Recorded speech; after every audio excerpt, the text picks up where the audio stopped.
નમસ્કાર ગુજરાત। આજના મુખ્ય સમાચારની અંદર હવામાન વિભાગની આગાહી, ચોમાસાને લઈને ગામડાઓને મોટી ખુશખબર, ખેડૂતોને મળશે વગર વ્યાજે લોન, બહેનોને મળશે દર મહિને 3000 રૂપિયા, કોરોનાને લઈને આરોગ્ય મંત્રીનું મોટું નિવેદન, રાશન કાર્ડ ધારકોને દર મહિને મળશે 1000 રૂપિયા, ડ્રાઇવિંગ લાયસન્સને લઈને નવા ફેરફારો, ખાદ્ય તેલ સસ્તું, મોટો નિર્ણય, વાહન ચાલકો માટે નીતિન ગડકરીનો સૌથી મોટો નિર્ણય, નવી જંત્રી અને દસ્તાવેજો, નવા ફેરફારો, ખેડૂતો માટે ખેડૂતલક્ષી નિર્ણય, વર્ષે મળશે 60,000 રૂપિયા, કરોડો ખેડૂતો માટે ખુશખબર, 2000 રૂપિયાનો હપ્તો ખેડૂતોના ખાતામાં ક્યારે આવશે, અને આજના સૌથી મોટા ખેડૂત ઉપયોગી સમાચાર જાણીશું આજના આ વિડીયોની અંદર।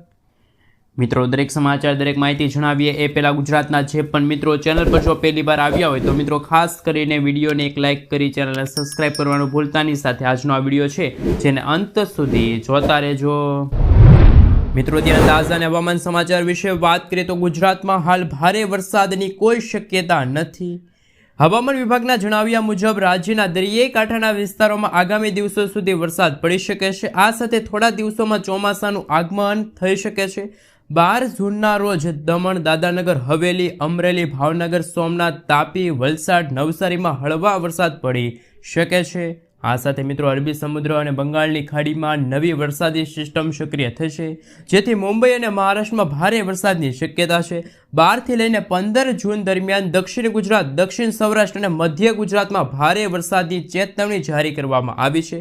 તે સમયે આગામી 7 દિવસ રાજ્યમાં વરસાદની આગાહી રહેશે। મહીસાગર, ભરૂચ, વલસાડ, દાહોદ, નર્મદા, ગીર સોમનાથ, અમરેલી, બોટાદ, ભાવનગર, ડાંગ, સુરત અને નવસારીમાં હળવાથી મધ્યમ વરસાદ વરસી શકે છે। હવામાન વિભાગના જણાવ્યા અનુસાર જો ચોમાસું અત્યારે આવે તો પણ એટલું સક્રિય નહીં થાય। જો ચોમાસું સક્રિય થશે તો તે 12 થી લઈને 15 જૂનની આસપાસ ગુજરાતમાં વિધિવત રીતે પ્રવેશ કરશે। મિત્રો, ત્યાર પછીના સમાચાર વિશે વાત કરીએ તો કરોડો ખેડૂતો માટે આવી ગઈ છે ખુશખબર। પીએમ કિસાન સન્માન નિધિ યોજનાનો 20મો હપ્તો આ મહિને જાહેર થવાની સંભાવના છે। જોકે સત્તાવાર તારીખ હજુ સુધી પુષ્ટિ થઈ નથી તેવી અપેક્ષા છે। 2000 રૂપિયાનો આગામી હપ્તો ટૂંક સમયમાં પાત્ર ખેડૂતોના બેંક ખાતામાં સીધો જમા થશે। એક મીડિયા રિપોર્ટ અનુસાર પીએમ કિસાનનો આગામી હપ્તો જાહેર કરવાની તારીખ 20 જૂન હોવાનું કહેવામાં આવી રહ્યું છે। જોકે સરકારે હજુ સુધી સત્તાવાર તારીખ જાહેર કરી નથી। સાથે સાથે મિત્રો આપણે જાણીશું કે કયા ખેડૂતોને હવે ₹2000 રૂપિયાનો આગામી હપ્તો એટલે કે 20મો હપ્તો નહીં મળે। પીએમ કિસાન સન્માન નિધિ યોજના હેઠળ કરેલી અરજીમાં કોઈ ભૂલ કરી હોય ખેડૂતોએ, જેમ કે નામ છે, જન્મ તારીખ છે, લિંગ વિશે કોઈ ખોટી માહિતી આપી હોય તો તેમને હપ્તો મળશે નહીં। કેન્દ્ર સરકાર સમયાંતરે લાભાર્થીઓની યાદીની સમીક્ષા કરે છે। જો કોઈ કારણસર તમારું નામ યાદીમાંથી કાઢી નાખવામાં આવે છે તો તમારા ખાતામાં પૈસા આવશે નહીં। ઈ-કેવાયસી પૂર્ણ કરવાની સાથે બેંક ખાતાને આધાર કાર્ડ સાથે લિંક કરવું જરૂરી છે, નહીંતર તો તમારો હપ્તો છે એ અટકી શકે છે। ₹2000નો હપ્તો છે એ તમને નહીં મળે। મિત્રો, ત્યાર પછીના સમાચાર વિશે વાત કરીએ તો રાશન કાર્ડ ધારકો માટે સૌથી મોટા સમાચાર। કેન્દ્ર સરકાર દ્વારા દેશના ગરીબ અને જરૂરિયાત ધરાવતા પરિવારોને નજીવા દરે અથવા તો મફતમાં રાશન આપવામાં આવે છે। જેના માટે રાશન કાર્ડમાં સરકારે કેટલાક માપદંડો નક્કી કર્યા છે। રાશન કાર્ડમાં ઈ-કેવાયસી કરાવવું જરૂરી છે। જો રાશન કાર્ડમાં ઈ-કેવાયસી નહીં કરાવી હોય તો રાશન મળતું બંધ થઈ જશે, જે અંતર્ગત ગુજરાતમાં પણ હાલ આ માટેની કામગીરી હાથ ધરવામાં આવી છે। કેન્દ્ર સરકારે રાશન કાર્ડમાં ઈ-કેવાયસી ફરજિયાત કર્યું હોવા છતાં અનેક લોકોએ હજુ સુધી તે પૂર્ણ કર્યું નથી, જેના કારણે સરકારે ઈ-કેવાયસીની મુદતમાં વારંવાર વધારો કર્યો છે। જોકે કોઈ લાભાર્થીએ રાશન કાર્ડમાં ઈ-કેવાયસી સાથે જોડ્યું નહીં હોય તો તેમનું રાશન કાર્ડ છે એ રદ થઈ શકે છે। સરકારી અનાજ મળવાની સુવિધાથી તે વંચિત રહી શકે છે। સરકારનું આવું આકરું વલણ રાશન વિતરણ પ્રણાલીમાં પારદર્શિતા લાવવા માટે છે। મિત્રો, ત્યાર પછીના સમાચાર વિશે વાત કરીએ તો ડ્રાઇવિંગ લાયસન્સને લઈને સૌથી મોટા સમાચાર સામે આવી રહ્યા છે. 200 રૂપિયામાં તમારું ડ્રાઇવિંગ લાયસન્સમાં તમે સુધારા વધારા કરી શકો છો. ડ્રાઇવિંગ લાયસન્સને લઈને સૌથી મોટા સમાચાર. હવે ડ્રાઇવિંગ લાયસન્સમાં જન્મ તારીખ સુધારવા માટે આરટીઓ કચેરીએ જવું નહીં પડે. 200 રૂપિયાની ફી ભરી નવું સુધારેલ લાયસન્સ તમારા ઘરે આવી જશે. પુરાવા તરીકે પાસપોર્ટ છે, સ્કૂલ લિવિંગ સર્ટિફિકેટ છે, જન્મ તારીખનો દાખલો, જન્મ સમયે ડૉક્ટરે આપેલ કાગળ પણ ચાલશે. અત્યાર સુધી આરટીઓ કચેરીએ ફરજિયાત જવું પડતું હતું. જો કે ત્યાં કોઈ ફી લેવામાં આવતી ન હતી, પરંતુ સુવિધાની ગેરંટી મળતી ન હતી. જ્યારે અત્યારે તમે ઓનલાઈન અરજી કરીને સુધારો કરી શકો છો ડ્રાઇવિંગ લાયસન્સમાં. મિત્રો ત્યાર પછીના સમાચાર વિશે વાત કરીએ તો ખેડૂતોને મળશે હવે વગર વ્યાજે લોન. સરકાર ખેડૂતોના લાભ માટે દિવસે ને દિવસે નવી યોજનાઓ શરૂ કરે છે. આજે આપણે એક એવી યોજના વિશે વાત કરીશું જેના હેઠળ ખેડૂતોને માત્ર 4% વ્યાજ દરે લાખો રૂપિયાની લોન મળે છે. આપણે આ યોજના સાથે સંબંધિત સમગ્ર પ્રક્રિયાને વધુ સારી રીતે સમજીશું. આ સાથે આપણે એ પણ જોઈશું કે આ માટે કઈ પાત્રતાની જરૂર છે. દેશનો કોઈ પણ ખેડૂત આ યોજનાનો લાભ લઈ શકે છે. જો કે તે માટે યોજના સંબંધિત પાત્રતા પૂર્ણ કરવી જરૂરી છે. સૌપ્રથમ જાણો કે કિસાન ક્રેડિટ કાર્ડ દ્વારા કેટલી લોન આપવામાં આવી રહી છે. કિસાન ક્રેડિટ કાર્ડ દ્વારા ખેડૂતોને ટૂંકા ગાળાની લોન આપવામાં આવે છે. આમાં ખેડૂતોને 5 લાખ રૂપિયા સુધીની લોન મળે છે. આ લોન સામાન્ય રીતે 7% દરે ઉપલબ્ધ રહે છે. યોજનાના 9% લોનમાંથી 2% સબસિડી આપવામાં આવે છે. જો ખેડૂત દ્વારા સમયસર લોન ચૂકવવામાં આવે તો લોન 4% વ્યાજ દર ઉપર ઉપલબ્ધ રહેશે. મિત્રો આગળના સમાચાર વિશે વાત કરીએ તો ધરતી આબા જનજાતીય ગ્રામીણ ઉત્કર્ષ અભિયાન. તાપી જિલ્લામાં આદિવાસી વિકાસ માટે ખાસ અભિયાન ચલાવવામાં આવે છે. 369 ગામોમાં 15 થી 30 જૂન સુધી ધરતી આબા જનજાતીય ગ્રામીણ ઉત્કર્ષ અભિયાન ચાલશે. ભારત સરકારના આદિજાતિ બાબતોના મંત્રાલય દ્વારા આ પહેલ શરૂ કરવામાં આવી છે.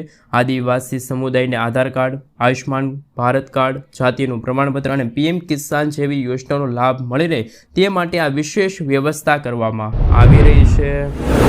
મિત્રો ત્યાર પછીના સમાચાર વિશે વાત કરીએ તો ગુજરાતમાં યુનિફોર્મ નામકરણ. હવે રાજ્યમાં યુનિફોર્મ સિવિલ કોડની જેમ યુનિફોર્મ નામકરણ પોલિસીની પણ જાહેરાત થઈ ગઈ છે. હવેથી જન્મ મરણના દાખલા અને આધારમાં સૌપ્રથમ વ્યક્તિનું નામ, પછી તેમના પિતાનું કે પતિનું નામ અને છેલ્લે અટક લખવામાં આવશે. બાળકના પિતા તેમજ માતાની કોલમમાં પણ સૌપ્રથમ નામ, ત્યાર પછી મિડલ નેમ, ત્યાર પછી અટક લખવાની સૂચના રાજ્ય સરકારના નાયબ મુખ્ય રજિસ્ટ્રાર દ્વારા પરિપત્ર બહાર પાડીને આપવામાં આવી રહી છે. મિત્રો આગળના સમાચાર વિશે વાત કરીએ તો હાલ ખાદ્ય તેલ સસ્તું, સૌથી મોટો નિર્ણય લેવામાં આવ્યો છે. કેન્દ્ર સરકારે આમ જનતાઓને મોટી ખુશખબર આપી છે. સરકારે ખાદ્ય તેલની કિંમતને કાબૂ લેવા માટે મોટું પગલું ઉઠાવ્યું છે. કેન્દ્રએ ગઈકાલે જાહેર કરેલા નવા નોટિફિકેશન મારફતે ખાદ્ય તેલ પર બેઝિક આયાત જકાતને 10%નો ઘટાડો કર્યો છે. આ ફેરફાર આજથી એટલે કે મિત્રો ખાસ કરીને થોડા દિવસો પહેલાં જે 30 મેથી લાગુ થયા છે. આ આયાત જકાતમાં ઘટાડાથી વિદેશી બજારોમાંથી આવતા તેલ સસ્તા થશે, જેના કારણે ઘરેલું બજારમાં પણ તેલની કિંમતો કાબૂમાં લેવામાં આવશે. મિત્રો આગળના સમાચાર વિશે વાત કરીએ તો કોરોનાને લઈને આરોગ્ય મંત્રીનું મોટું નિવેદન. રાજ્યમાં કોરોનાએ તેમનો પગ ફેલાવ્યો છે. તેવામાં આરોગ્ય મંત્રી ઋષિકેશ પટેલનું નિવેદન સામે આવ્યું. આરોગ્ય મંત્રીએ કહ્યું કે ગુજરાત સહિત 5 થી 6 રાજ્યોમાં કોરોનાના કેસોમાં ઉછાળો આવ્યો. ઓમિક્રોન વાયરસ કોવિડ ફેમિલીનો વાયરસ છે. વધી રહેલા કેસને લઈને વાયરસને નિયંત્રિત કરવા માટેની તમામ તૈયારીઓ હાથ ધરવામાં આવી છે. આ સાથે તૈયારીના ભાગરૂપે જે ઓક્સિજન ટેન્ક અંગે મોકડ્રીલ કરાઈ છે. કેસોને કંટ્રોલ કરવા માટે આ તૈયારીઓ છે એ શરૂ કરવામાં આવી છે. મિત્રો ત્યાર પછીના સમાચાર વિશે વાત કરીએ તો બહેનોને મળશે દર મહિને 3000 રૂપિયાની સહાય. મધ્યપ્રદેશના સીએમ મોહન યાદવે ખાસ કરી મિત્રો આયોજિત મહિલા સ્વસહાય જૂથોના કાર્યક્રમમાં એક મોટી જાહેરાત કરી છે. સીએમએ કહ્યું કે રાજ્ય 5 વર્ષમાં લાડલી બહેનોને દર મહિને 3000 રૂપિયા આપશે. ખાસ કરીને સરકાર બની તે પહેલાં બહેનોને લાડલી બહેન યોજના અંતર્ગત 1000 રૂપિયા મળતા. તે ગયા વર્ષે વધારીને 1230 રૂપિયા થયા. હવે આગામી વર્ષોમાં તે ધીમે ધીમે વધારીને 3000 રૂપિયા કરી દેવામાં આવશે તેવી સીએમ એટલે કે મધ્યપ્રદેશના સીએમએ જાહેરાત કરી છે. તો મિત્રો ગુજરાતમાં પણ શું મહિલાઓને દર મહિને 3000 રૂપિયા જેવી રકમ મળવી જોઈએ કે ના મળવી જોઈએ, ખાસ નીચે કોમેન્ટ બોક્સમાં કોમેન્ટ કરીને જરૂરથી જણાવી આપજો. મિત્રો આગળના સમાચાર વિશે વાત કરીએ તો લોન માફ મંડળીને લઈને મોટા સમાચાર સામે આવ્યા. ગુજરાતના ખેડૂતો પર સહકારી, ક્ષેત્રીય ગ્રામીણ બેંક અને કોમર્શિયલ બેંક સહિત કુલ 1.44 લાખ કરોડ રૂપિયા જેટલું દેવું છે. ત્રણેય પ્રકારની બેંકોમાં કુલ 55.77 લાખ જેટલા ખાતાઓમાં ખેડૂતોએ આ ધિરાણ અપાવેલું છે. અનેક રાજ્યના ખેડૂતો ઉપર ગુજરાત કરતાં દેવાનું ભારણ ઓછું હોવાનો આંકડો દર્શાવી રહ્યો છે. લોકસભામાં નાણાં મંત્રાલય દ્વારા એક પ્રશ્ન સવાલમાં ગુજરાત સહિત વિવિધ રાજ્યોમાં ખેડૂતો પર દેવાની માહિતી આપવામાં આવી હતી. ત્યારે હાલમાં આ માર્ચ મહિનો તો પૂરો થઈ ગયો, પરંતુ આ જૂન મહિનાની શરૂઆત સાથે નવા જૂની ખાસ મિત્રો મંડળી પ્રક્રિયા ચાલુ હોય છે. ત્યારે ખેડૂતોને 0% વ્યાજે મંડળી આપવામાં આવે છે, એટલે કે વ્યાજ સરકાર ભરે છે. તો આ સ્થિતિ દરમિયાન ગુજરાતના અમુક ખેડૂતોનું દેવું સરકાર માફ કરશે કે પછી નહીં, તે ખાસ કરીને મિત્રો નીચે કોમેન્ટ બોક્સમાં કોમેન્ટ કરીને જરૂરથી જણાવી આપજો. મિત્રો ત્યાર પછીના સમાચાર વિશે વાત કરીએ તો દસ્તાવેજોને લઈને નવા ફેરફારો. મિલકતના દસ્તાવેજ નોંધણી માટે ગુજરાત સરકારે મહત્વપૂર્ણ નિર્ણયો જાહેર કર્યા. હવેથી ખુલ્લા પ્લોટના દસ્તાવેજોમાં રેખાંશ અને અક્ષાંશની નોંધ ન હોય તો દસ્તાવેજોનું રજિસ્ટ્રેશન નહીં થાય. દસ્તાવેજોમાં મિલકતના ફોટોગ્રાફ્સ મૂકવાના હોય છે. આવા દસ્તાવેજોમાં બાંધકામ ફોટોગ્રાફ્સ નહીં બતાવી ખુલ્લા પ્લોટના ફોટોગ્રાફ્સ મૂકી દેવામાં આવે છે. આવું કરવાથી રાજ્ય સરકારે સ્ટેમ્પ ડ્યુટીની આવકમાં મોટું નુકસાન જાય છે. જો રેખાંશ અને અક્ષાંશ નોંધ ન કરવામાં આવે તો દસ્તાવેજોની નોંધણી ન કરવાનો આદેશ પણ જાહેર કરવામાં આવ્યો છે. મિત્રો આગળના સમાચાર વિશે વાત કરીએ તો ખેડૂતોને મળશે દર મહિને 3000 રૂપિયાની સહાય. અમે મિત્રો વાત કરવા જઈ રહ્યા છીએ. સરકારે પ્રધાનમંત્રી શ્રમયોગી માનધન યોજનાની શરૂઆત કરી છે, જેના હેઠળ દર મહિને ખેડૂત મિત્રોને 3000 રૂપિયા પેન્શનનો લાભ મળશે, જેમાં જોડાઈને તમે પણ મિત્રો લાભ લઈ શકો છો જો તમે ખેડૂત છો તો. સરકાર દ્વારા શરૂ કરવામાં આવેલી આ યોજના પીએમ શ્રમયોગી માનધન નામે ઓળખાય છે. આ યોજના શરૂ કરવાનો હેતુ નબળા વર્ગને આર્થિક રીતે મજબૂત બનાવવાનો છે. એટલું જ નહીં, સરકાર આ યોજના હેઠળ અરજદારના બેંક ખાતામાં વાર્ષિક 36000 રૂપિયા ટ્રાન્સફર કરે છે. આ યોજના દ્વારા કામદારોને 60 વર્ષની ઉંમર પછી દર મહિને 3000 રૂપિયા પેન્શન સુવિધાનો લાભ મળે છે. મિત્રો આગલા સમાચાર વિશે વાત કરીએ તો ખાસ કરીને સૌથી મોટા સમાચાર સામે આવી રહ્યા છે. આ યોજનામાં મિત્રો તમે જો પૈસા બમણા કરવા માગો છો તો આ યોજના તમારા માટે ખૂબ જ મહત્વપૂર્ણ છે. સરકાર તમામ ખેડૂતો માટે કિસાન વિકાસ પત્ર યોજનાની શરૂઆત કરી છે. ખેડૂતોને આ યોજનાઓમાં રોકાણ કરવાનું હોય છે. આમાં ખેડૂતોને ખાતરીપૂર્વક વળતર મળતું નથી, પરંતુ પૈસા બમણા થાય છે. યોજના હેઠળ ખેડૂતોને રોકાણ પર 7.5% વ્યાજ મળે છે. આવી સ્થિતિમાં ખેડૂતોના પૈસા 120 મહિનામાં ડબલ થઈ જતા હતા, હવે 115 મહિનામાં પૈસા ડબલ થઈ જશે. આ યોજનામાં લઘુત્તમ 1000 રૂપિયાનું રોકાણ કરવું પડે છે. પોસ્ટ ઓફિસમાં જઈને પણ તમે ફોર્મ છે આ યોજના અંતર્ગત ભરી શકો છો. કિસાન વિકાસ પત્ર યોજના અંતર્ગત ખેડૂતોના પૈસા છે હવે બમણા થઈ જશે. મિત્રો આગળના સમાચાર વિશે વાત કરીએ તો ગામડે રહેતા જે ખાસ કરીને મિત્રો જે મિત્રો છે એમના માટે આવી ગઈ છે મોટી ખુશખબર. કારણ કે મિત્રો ગુજરાતમાં ગ્રામ પંચાયતની ₹20ની ફી સાથે 14 પ્રકારના પ્રમાણપત્રો જારી કરવાની સત્તા આપી દેવામાં આવી છે, જેમાં આવકનો દાખલો છે, રાશન કાર્ડમાં ફેરફારની બાબતોનો સમાવેશ થયો છે. સરકારની આ પહેલથી ગ્રામીણ વિસ્તારમાં રહેતા નાગરિકો છે એમને પ્રમાણપત્રો છે, દસ્તાવેજો વગેરે જેવી રોજિંદી સેવા માટે તાલુકા પછી જિલ્લા કચેરીના ધક્કા વારંવાર નહીં ખાવા પડે. આ સાથે તેમનો સમય અને મુસાફરી ભાડું પણ બચી જશે. આ પહેલ હેઠળ 248 તાલુકાના 14000થી પણ વધારે ગ્રામ પંચાયતોને આવરી લેવામાં આવશે. તાલુકા અને જિલ્લા કક્ષામાં સેવા કેન્દ્રો પર ઉપલબ્ધ સેવાઓ ગ્રામ પંચાયતમાં સામાન્ય ફી પર પૂરી પાડવામાં આવશે. આ અંતર્ગત નામ ઉમેરવા છે, નામ દૂર કરવા છે, રાશન કાર્ડમાં સુધારા કરવા અથવા તો ડુપ્લિકેટ રાશન કાર્ડ, આવક પ્રમાણપત્ર, વરિષ્ઠ નાગરિક પ્રમાણપત્ર, ક્રિમિનલ પ્રમાણપત્ર, જાતિ પ્રમાણપત્ર જેવી સેવાઓ ગ્રામ પંચાયતના કચેરીમાંથી ડિજિટલ સેવા સેતુ દ્વારા માત્ર 20 રૂપિયાની ફી ચૂકવીને તમે છે એ આ તમામ દસ્તાવેજો પ્રમાણપત્રો છે મેળવી શકો છો. મિત્રો ત્યાર પછીના સમાચાર વિશે વાત કરીએ તો હાલ બોર્ડની પરીક્ષા હવે વર્ષની અંદર 2 વખત લેવામાં આવશે એવો નિર્ણય ગુજરાતના શિક્ષણ વિભાગે લીધો છે. વિદ્યાર્થીઓ માટે આવી ગઈ ખુશખબર. આવતા વર્ષથી શાળાના શિક્ષણના કેટલાક નિયમોમાં મોટા ફેરફારો થશે. કેન્દ્રીય શિક્ષણ મંત્રી ધર્મેન્દ્ર પ્રધાને પોતે આ માહિતી આપી છે અને કહ્યું કે બોર્ડની પરીક્ષા આ વર્ષમાં 2 વાર લેવાનો સરકારનો શૈક્ષણિક સત્ર કે પછી વર્ષ 2026 અને 27થી લાગુ કરવામાં આવશે। આ માટે તડામાર તૈયારીઓ પણ હાથ ધરવામાં આવી છે। રાષ્ટ્રીય શિક્ષણ નીતિઓની ભલામણના આધારે ધોરણ 11 અને 12માં સેમેસ્ટર સિસ્ટમ લાગુ કરવાની તૈયારી છે એ પણ હાથ ધરવામાં આવી છે। તો મિત્રો વિદ્યાર્થીઓ માટે પણ સૌથી મોટા સમાચાર સામે આવી રહ્યા છે। મિત્રો ત્યાર પછીના સમાચાર વિશે વાત કરીએ તો ખેડૂતો માટે ખેડૂતલક્ષી નિર્ણય લેવામાં આવ્યો। ડીએપી ખાતરને લઈને અગત્યના સમાચાર। કેન્દ્ર સરકારે ખેડૂતોને રાહત આપતા ડીએપી પર એક્સ્ટ્રા સબસિડી આપવાની જાહેરાત કરી।